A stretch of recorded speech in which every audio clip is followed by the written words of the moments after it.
সুপ্রভাত, ম্যাথ বইতে তোমাদের স্বাগত। আজকের ক্লাসে আমরা দশম শ্রেণীর একচল বিশিষ্ট দ্বিঘাত সমীকরণ থেকে অপরিচিত একটা অঙ্কের সঙ্গে পরিচয় করে নেব। চলো দেখে নিই প্রশ্নটা কি। প্রশ্নটা বলেছে, দেখে নাও।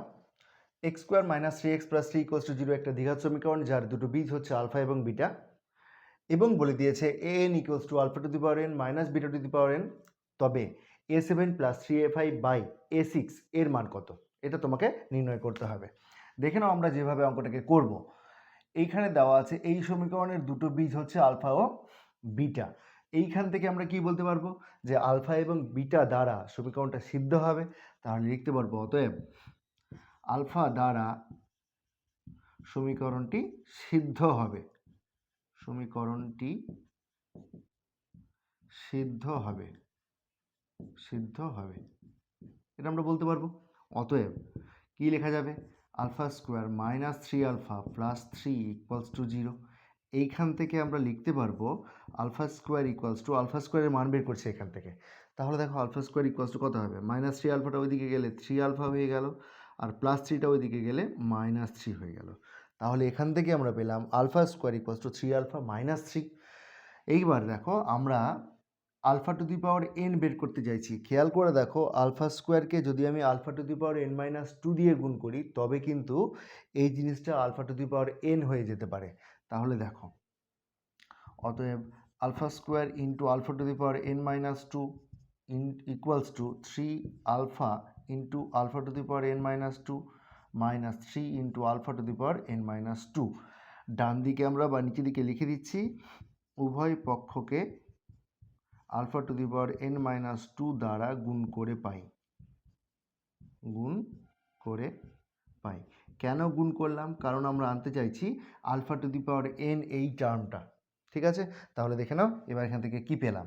তাহলে alpha square into alpha to the power n minus 2 একই নির্ধারণের সাপেক্ষে গুণ আছে, পাওয়ারগুলো যোগ হয়ে যাবে। তাহলে এই জিনিসটা হয়ে দাঁড়াবে alpha to the power n equals to, দেখো 3 into alpha to the power n minus 2, অর্থাৎ এন মাইনাস 2 আর আলফার পাওয়ার 1 আছে, তাহলে এন মাইনাস 2 প্লাস 1, তাহলে এইটা দাঁড়াবে 3 alpha to the power n minus 1, n minus 2 plus 1 মানে হচ্ছে মাইনাস 1, তাহলে এন মাইনাস 1 হলো এটা minus 3 alpha to the power n minus 2। বোঝা গেছে? তাহলে alpha to the power n এর মান পেলাম আমরা এইটা। একই রকমভাবে আমরা বলতে পারবো না যে beta to the power n এর মানও এইটাই হবে।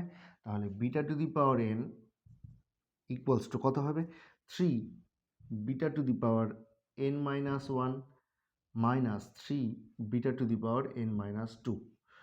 এইবার খেয়াল করে দেখো, আলফার মান পেয়ে, alpha to the power n এর মান পেয়ে গেছি, beta to the power n এর মান পেয়ে গেছি। এইখান থেকে আমরা সহজেই এ এন এর মান বের করতে পারবো না। তাহলে এ এনটা কত হবে, এ এনটা হবে alpha to the power n minus beta to the power n. ব্যাস, এবার শুধু মানগুলো বসাবো, দেখে নাও।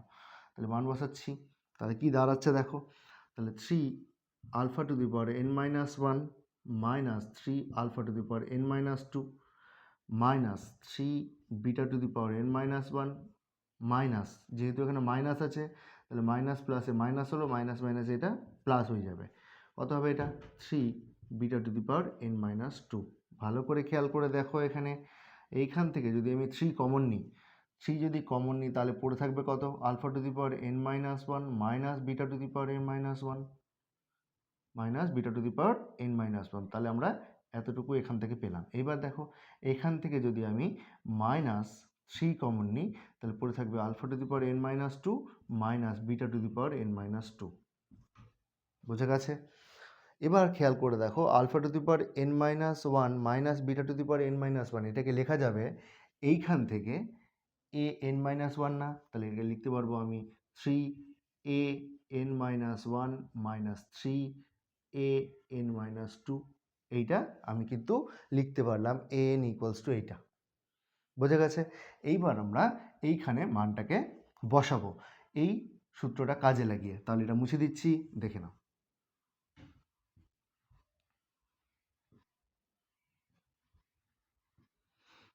তাহলে এইখান থেকে লিখছি অতএব a7 plus 3a5 by a6 equals to, তাহলে a7 আমার খেয়াল করে দেখো আমি এখানে এন এর জায়গায় কত বসাচ্ছি, 7।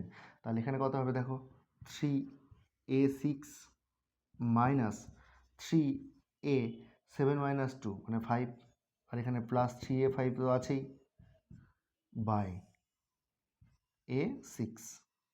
এবার দেখো মাইনাস 3a5 প্লাস 3a5 কাটলো, আর a⁶ নিচে a⁶ উপরে কাটলো, তাহলে পড়ে থাকলো কত, 3।